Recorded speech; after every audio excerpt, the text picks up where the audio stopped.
Bonjour à tous, soyez les bienvenus à notre émission Étincelle. Aujourd'hui, je voudrais vous parler de la pensée. Des fois, on pense que la pensée, bon, ça va, ça vient, ça s'en va, c'est pas grave. Justement, c'est faux.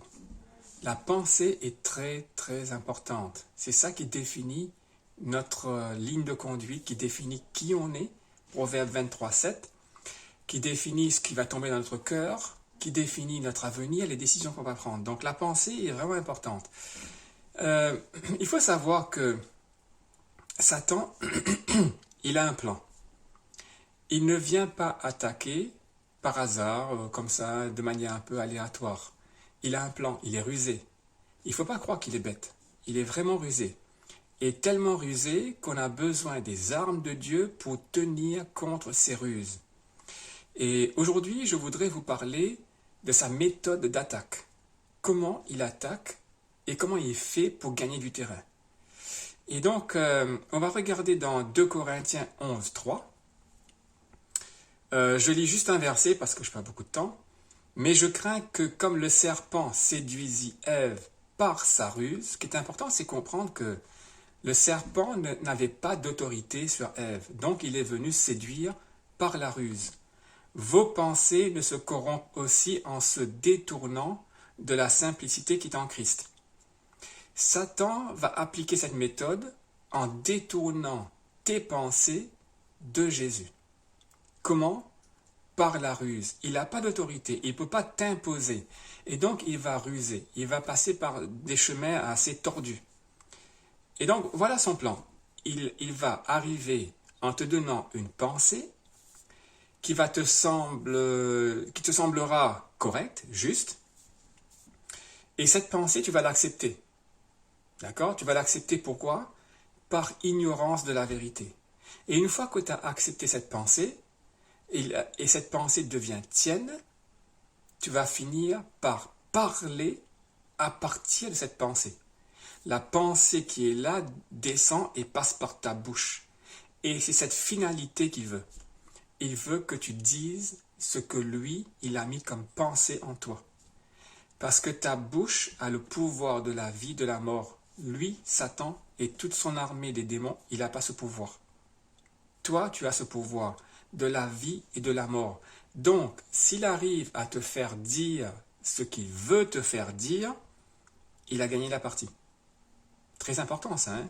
En très bref, je donne ça là. Donc, il va essayer de t'avoir par la ruse. Et comment il va faire ça? Il va chercher tes points faibles. Il va chercher les parties obscures où tu ne comprends pas bien la parole de Dieu. Il va puiser dans tes ignorances, les choses que tu ne comprends pas ou que tu comprends mal. Et il va taper dedans en t'apportant une solution ou sa vérité pour que, bien emballé, sa pensée puisse être acceptée par toi.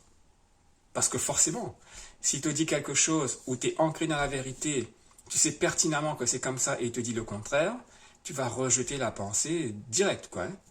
Donc, il va arriver avec un emballage particulier pour que tu puisses l'accepter.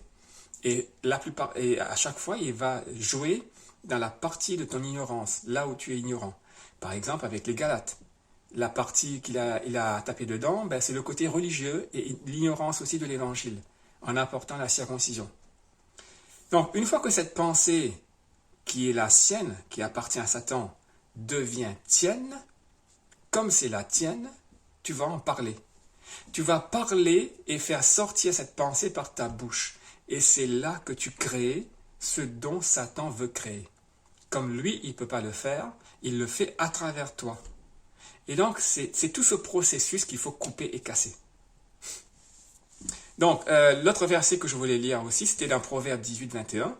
Et dans Jacques aussi, il parle de malédiction et bénédiction. Donc, je prends celui de Proverbe 18. La mort et la vie sont au pouvoir de la langue. Et celui qui en aime l'usage en mangera les fruits. Ça veut dire quoi? La façon dont tu utilises ta langue, ta bouche pour parler, en fonction de ce que tu vas dire, tu vas en manger les fruits. Si tu ouvres ta bouche pour parler de la vie, tu vas récolter la vie. Si tu ouvres ta bouche pour sortir la mort par tes paroles, tu vas récolter la mort. C'est aussi simple que ça. Et en général, on parle de quoi? De l'abondance du cœur, de ce qu'on pense, de ce qu'on croit. Et si cette pensée que Satan a mise en toi, tu la considères comme une vérité, elle descend dans ton cœur et ta bouche va parler de ça. Ça ramène, entre parenthèses, vite fait, à l'importance de connaître la vérité, de connaître la parole de Dieu. Parce que tant qu'il y a de l'ignorance, Satan peut t'harponner, il peut t'accrocher et te mentir. Et tu ne le sauras pas. D'où l'importance de bien connaître la parole de Dieu. Je vais prendre 2 exemples dans la Bible. 2 exemples avec Jésus. Comment Jésus a réagi par rapport à ça. Et entre parenthèses, vous allez voir que dans le premier exemple que je vais prendre, Satan attaque Jésus à un moment très très important lorsque Jésus va à Jérusalem pour mourir sur la croix, pour accomplir ce pourquoi il est venu.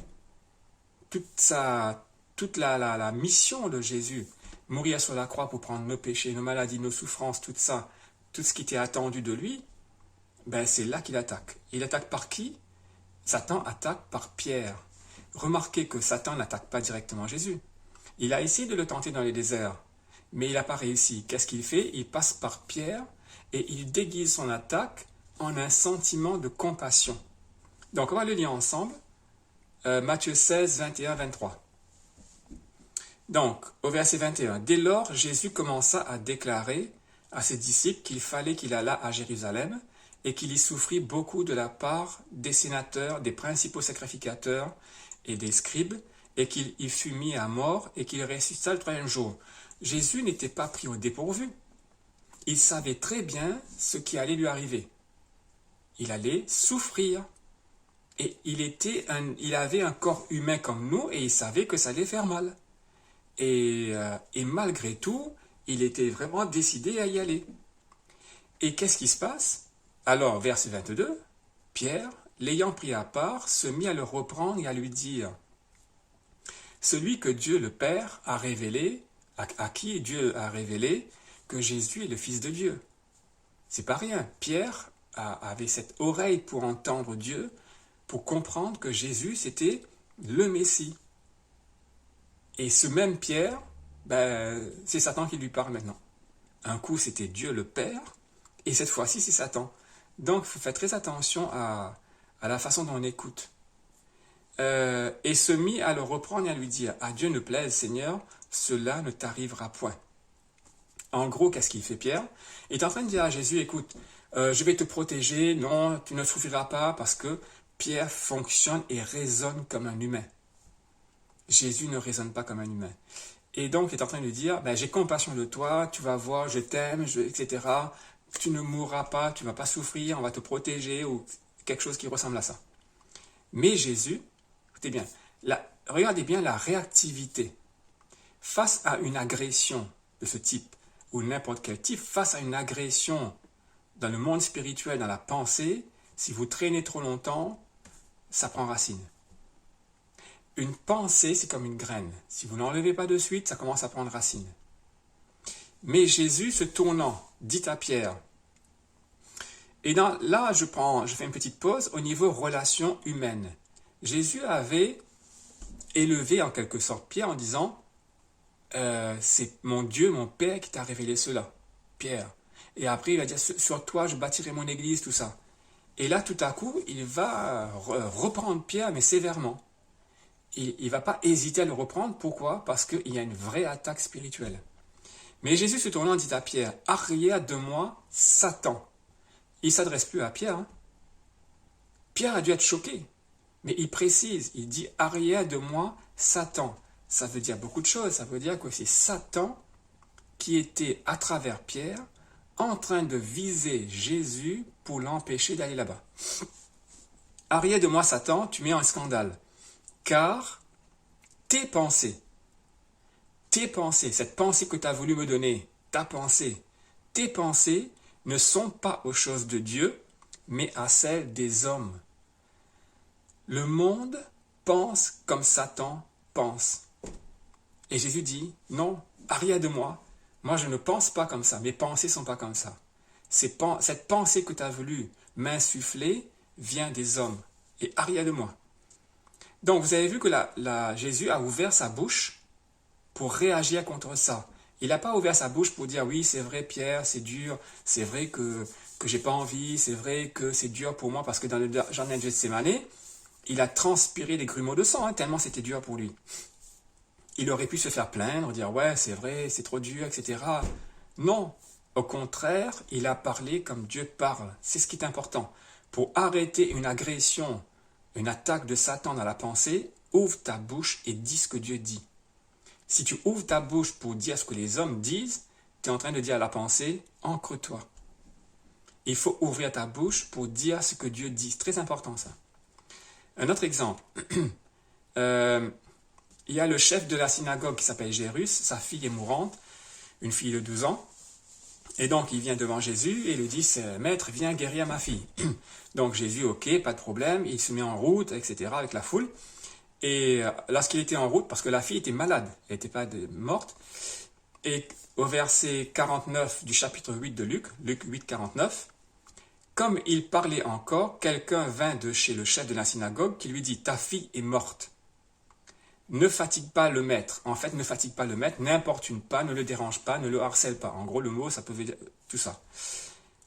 Et donc, cette parole est arrivée. Mettez-vous à la place de Jairus. Quelle est la première chose à laquelle tu vas penser? C'est mort, c'est fini. Ma fille est morte, c'est fini. J'abandonne. Cette pensée va ancrer, créer des émotions, des sentiments.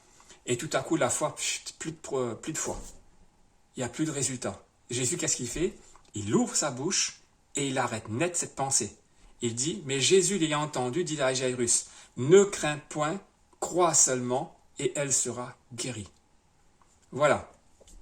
Lorsque tu te fais agresser dans ta pensée, ne reste pas passif.